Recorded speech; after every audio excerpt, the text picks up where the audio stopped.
We turn to our political panel this evening. Mark Simone, talk radio host in New York, joins us, and also M. Reese Everson, attorney and founder of Babes in the Workplace. Great to have both of you with us tonight. Mark, I'll go with you first because I know you know Trump. Is he selling hard on this? Is this the biggest political scandal ever? Yeah, it's the biggest waste of money ever. It's the biggest hoax investigation ever, the Russia Mueller stuff. And now it turns out you may end up prosecuting the prosecutors. You know, 5 top FBI officials have either been fired or reassigned. That's never happened before. Something happened here. There was some spying. There was some surveillance. They can't claim it was something about Russia that was concerning them because no campaign had more interaction with the Russians than the Hillary campaign. And we can't find any evidence they were doing any surveillance or spying on them. Reese, what about James Clapper's credibility at this point? He goes so far as to say if the FBI was infiltrating or had an informant or spy, and he used the word spy, that it was a good thing. Well, why didn't he say that when he became a private citizen? Why is it happening now? Mark, you go ahead and answer that. She couldn't hear what I was saying. Well, you know, the other question is, if they did have moles, if they did have spies, if they did all this surveillance, obviously they found nothing. Otherwise, they would have arrested somebody, or they would have handed this evidence to Mueller, who would have been able to indict somebody by now. And you know, so far, Mueller's investigated Michael Cohen's taxi cab business, Manafort's lobbying from 20 years ago. He hasn't even come close to anything with Donald Trump or the campaign. Okay. What about the obstruction of documents to Congress, Mark? I mean, they're in contempt of Congress right now. The Congress is the investigating arm for the United States of America, and they have been stonewalled. How do you defend that? Well, you can't defend that. That's why Rod Rosenstein was in the White House yesterday, and the president ordering them to cooperate. Let's shine some light on this. There's some transparency here.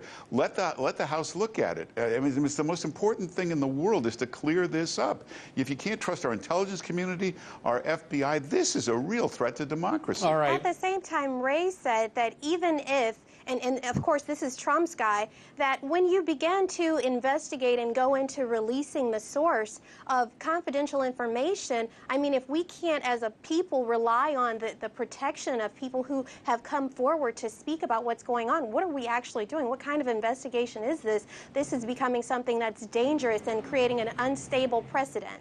So you're saying that it was good to put a spy inside a political campaign in America? Don't they have to? No, the question is, can they justify this? That's the question. Is this actually a spy, or is this someone with information who came forward? We still have yet to determine that. The information was the dossier, which was phony from day one.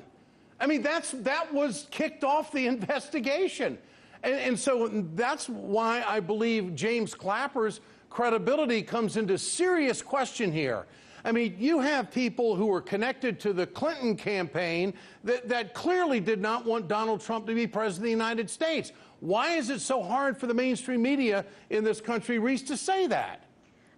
Fine, fair enough. We have people who didn't want Donald Trump to become president, but did the issue become that someone released information because they wanted to, or because they were working in collusion with Russia, and that seemed to be an issue, or did they actually were they actually a plant? We have to actually say one or the other, and right now we don't have that answer. Well, right now Clapper is, in his most recent interview, is using Russia as the scapegoat, that they were concerned about Russia. Well, if that's the case, where the hell was this guy named Barack Obama? Mark, I mean, I think that's a pretty fair question. If they were so concerned about Russian influence, and oh, by the way, Google, Facebook, and Twitter executives testified in front of Congress saying that they had no influence, the Russians had no influence on the election, and that they spent minimal dollars whatsoever.